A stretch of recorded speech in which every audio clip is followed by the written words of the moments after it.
వరంగల్, నల్గొండ, ఖమ్మం శాసన మండలి పట్టభద్రుల ఉప ఎన్నిక పోలింగ్ మొదలైంది. ఉదయం 8 గంటల నుంచి సాయంత్రం 4 గంటల వరకు ఓటింగ్ జరగనుంది. శాసనసభ ఎన్నికల్లో జనగామ నుంచి పల్లా రాజేశ్వరరెడ్డి ఎమ్మెల్యేగా ఎన్నిక కావడంతో ఖాళీ అయిన స్థానానికి ఉప ఎన్నిక జరుగుతోంది. మధ్యాహ్నం ఎండ దంచి కొడుతుండటంతో ఉదయాన్నే ఓటు హక్కు వినియోగించుకునేందుకు గ్రాడ్యుయేట్లు పోలింగ్ కేంద్రాలకు బారులు తీరారు.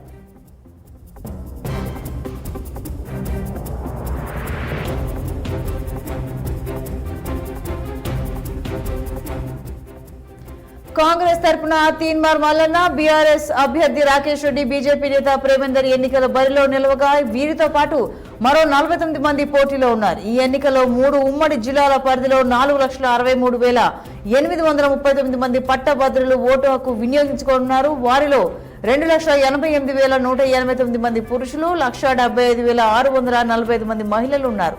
వరంగల్, హన్మకొండ, మహబూబాబాద్, జయశంకర్ భూపాలపల్లి, జనగామ, ములుగు, సిద్దిపేట, ఖమ్మం, భద్రాద్రి కొత్తగూడెం, నల్గొండ, సూర్యాపేట, యాదాద్రి భువనగిరి జిల్లాల్లో 605 పోలింగ్ కేంద్రాలను సిద్ధం చేశారు. అత్యధికంగా ఖమ్మం జిల్లాలో 118, అతి తక్కువగా సిద్దిపేటలో 5 పోలింగ్ కేంద్రాలు ఏర్పాటు చేశారు.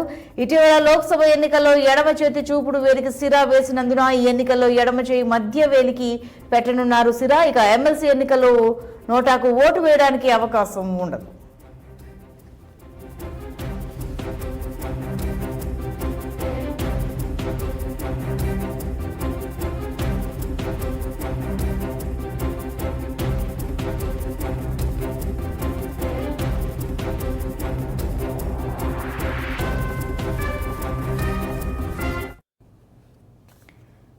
ఇక ఎమ్మెల్సీ ఎన్నికలకు సంబంధించి మరింత సమాచారం మా ప్రతినిధి శ్రీనివాస్ లైవ్ ద్వారా అందిస్తారు. శ్రీనివాస్, చెప్పండి, 3 ప్రధాన పార్టీల నుంచి అభ్యర్థులు అయితే బరిలో ఉన్నారు. అలాగే ఎంతమంది గ్రాడ్యుయేట్లు తమ ఓటు హక్కును వినియోగించుకున్నారు? ఇవాళ అసలు పోలింగ్ ఎలా జరుగుతోంది? Thank you Santoshi. Nalgonda, Khammam, Warangal graduate MLC ఉప ఎన్నికకు సంబంధించి ఈరోజు ఉదయం 8 గంటలకి పోలింగ్ ప్రారంభమైంది. ఉదయం 8 గంటల నుండి సాయంత్రం 4 గంటల వరకు పోలింగ్ జరుగుతుంది. దీనికి సంబంధించి మొత్తం ఏదైతే ఈ గ్రాడ్యుయేట్ ఉప ఎన్నికకు సంబంధించి మొత్తం 605 పోలింగ్ కేంద్రాలను ఏర్పాటు చేశారు. అయితే మొత్తం 4,63,839 మంది గ్రాడ్యుయేట్ ఓటర్లు తమ ఓటు హక్కును వినియోగించుకొని ఉన్నారు. దీనికి సంబంధించి అయితే మొత్తం 52 మంది అభ్యర్థులు బరిలో నిలిచిన పరిస్థితి ఉంది. అయితే ప్రధానంగా 3 పార్టీలకు సంబంధించిన అభ్యర్థులు అయితే పోటీ పడుతున్నారు. ఏదైతే కాంగ్రెస్ పార్టీకి సంబంధించి తీన్మార్ మల్లన్న అలియాస్ చింతపండు నవీన్ కుమార్, బీఆర్ఎస్ పార్టీ నుండి ఏనుగుల రాకేష్ రెడ్డి, అదేవిధంగా బీజేపీ నుండి ఏదైతే గుజ్జల ప్రేమేందర్ రెడ్డి, ముగ్గురు ప్రధానంగా పోటీ పడుతున్నారు. అదేవిధంగా 2021లో ఏదైతే గ్రాడ్యుయేట్ ఎమ్మెల్సీగా గెలుపొందినటువంటి పల్లా రాజేశ్వరరెడ్డి డిసెంబర్లో జరిగిన అసెంబ్లీ ఎన్నికల్లో ఎమ్మెల్యేగా జనగామ నుండి గెలుపొందడంతో రాజీనామా చేయడంతో వచ్చిన ఈ ఖాళీని ఈరోజు అంటే ఎన్నిక జరుగుతుందని చెప్పాలి. అయితే సిట్టింగ్ స్థానమైన ఏదైతే ఈ గ్రాడ్యుయేట్ ఎమ్మెల్సీకి సిట్టింగ్ స్థానమైన బీఆర్ఎస్ ఖచ్చితంగా ఈసారి గెలవాలని కూడా ధీమాగా ఉంది. ఎందుకంటే సంస్థాగతంగా కూడా బీఆర్ఎస్ స్ట్రాంగ్గా ఉందని చెప్పాలి గ్రౌండ్ లెవెల్లో. మరొక వైపు బీజేపీ అభ్యర్థి కూడా 2021లో ఏదైతే గుజ్జల ప్రేమేందర్ రెడ్డి 2021లో పోటీ చేశారు.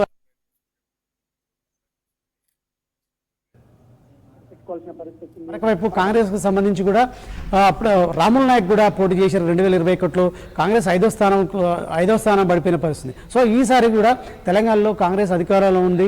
ఖచ్చితంగా అసెంబ్లీ ఎన్నికల్లో కూడా గ్రాడ్యుయేట్స్ అదేవిధంగా నిరుద్యోగులు, ఉద్యోగులు కాంగ్రెస్ వైపు నిలిచారు. కాంగ్రెస్ ప్రభుత్వం ఏర్పడడానికి తెలంగాణలో కూడా వారి ఓటు ఖచ్చితంగా కాంగ్రెస్కు పడింది. సో ఈ నేపథ్యంలో కూడా ఈసారి ఈ పట్టభద్రుల ఎమ్మెల్సీ ఎన్నికకు కూడా గ్రాడ్యుయేట్స్ అదేవిధంగా ఉద్యోగులు, నిరుద్యోగులు ఖచ్చితంగా కాంగ్రెస్ వైపే ఉంటారు. ఖచ్చితంగా కాంగ్రెస్ అభ్యర్థి గెలుస్తారని కూడా ధీమాగా ఉన్నారు.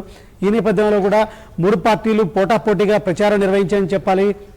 ఇటు నేతలు ఏదైతే రాష్ట్ర నేతలు ఈ 3 అంటే ఉమ్మడి జిల్లాల్లో సంబంధించిన 3 జిల్లాల్లో ప్రచారం నిర్వహించారు. అదేవిధంగా ప్రత్యేకంగా సమావేశాలు ఏర్పాటు చేయడంతో పాటు గ్రాడ్యుయేట్ ఏదైతే ఓటర్లను కలవడంతో పాటు ఖచ్చితంగా ఓటు వేయాలంటూ కూడా అడిగిన అంటే ప్రచారం చేసిన పరిస్థితి. ఈ నేపథ్యంలో కూడా 3 పార్టీలు మరి ఈ 3 పార్టీలకు సంబంధించి గ్రాడ్యుయేట్స్ ఈసారి ఎవరి వైపు ఉంటారనేది కూడా ఈ రోజు తేలుస్తుంది. అంటే ఈ రోజు తమ ఓటు హక్కును ఎవరికి వేస్తారనేది కూడా ఓటు వినియోగించుకుంటున్న పరిస్థితి. సో ఈ నేపథ్యంలో కూడా శ్రీనివాస్, దీనికి సంబంధించి శ్రీనివాస్, ఇప్పటికే అలాగే నోటా ఓటు అనేది ఉండదని స్పష్టం చేశారు. మరి అత్యధిక పోలింగ్, అత్యల్ప పోలింగ్ ఏ జిల్లాలో నమోదయ్యే అవకాశం ఉంది?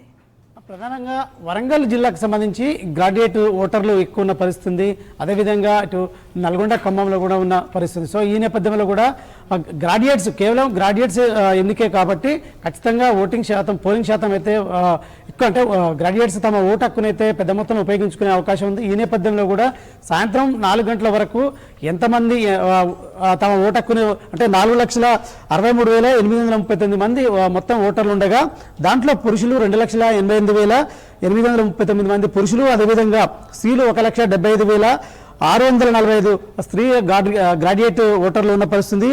ఇతరులు 5 ఉన్నారు. సార్ మొత్తంగా దీనికి సంబంధించి సాయంత్రం 4 గంటల వరకు పోలింగ్ పర్సంటేజ్ ఎంత నమోదవుతుంది, ఎంతమంది గ్రాడ్యుయేట్లు తమ ఓటు హక్కును వినియోగించుకుంటున్నారు అనేది కూడా తెలవాల్సింది. మరొక వైపు ఈసారి ఏదైతే ఈ గ్రాడ్యుయేట్కి సంబంధించిన ఓటర్లు తగ్గిన పరిస్థితి, గతంతో పోల్చుకుంటే ఈసారి 40,000 చిల్లర ఓట్లు తగ్గాయి. ఈ నేపథ్యంలో కూడా మరి ఎవరికి గ్రాడ్యుయేట్లు ఎవరి వైపు నిలబడతారు, ఎవరికి ఓటేస్తారు, ఏ అభ్యర్థిగా పట్టభద్రుల స్థానానికి పంపిస్తారు అనేది మాత్రం ఈరోజు తమ ఓటు హక్కు వినియోగించుకుంటున్నారని చెప్పొచ్చు. సంతోష్.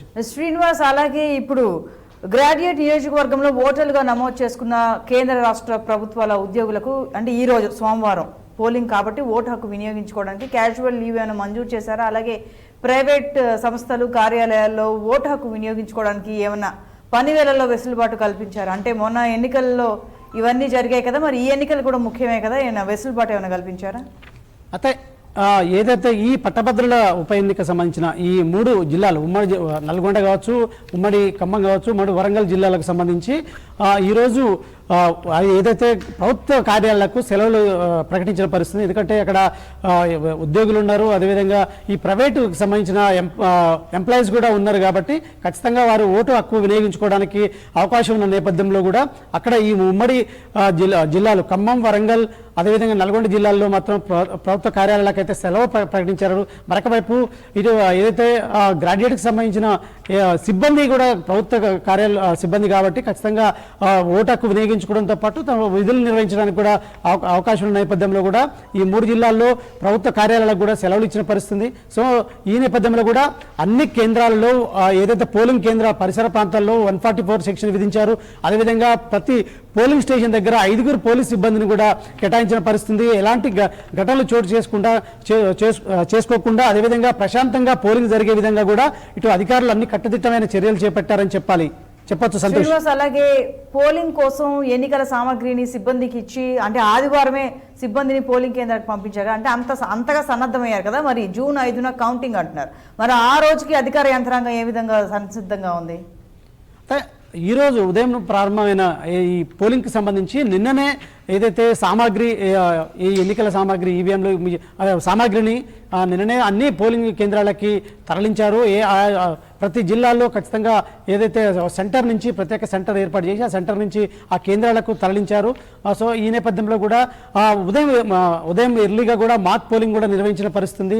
మరొక వైపు ఈ పోలింగ్కి సంబంధించి కూడా ఫలితాలు జూన్ 5న వెలువడుతున్న నేపథ్యంలో కూడా వాటికి సంబంధించి కూడా ఇప్పటికే అధికారులు ఏర్పాట్లు చేశారు. మరొక వైపు ఖచ్చితంగా కౌంటింగ్ కూడా సజావుగా జరిగేందుకు కూడా అధికారులు ఇప్పటికే చర్యలు చేపట్టిన పరిస్థితి. అన్ని జిల్లాల్లో ఇప్పటికే ఏదైతే ఈ 3 జిల్లాలకు సంబంధించిన కలెక్టర్లు అదేవిధంగా అధికారులు దీనికి సంబంధించి అయితే సీరియస్గా ఫోకస్ పెట్టడంతో పాటు ఆ ఏర్పాట్లను అయితే ఇప్పటికే కౌంటింగ్ సంబంధించి కూడా పూర్తి చేసిన పరిస్థితి అయితే ఉంది.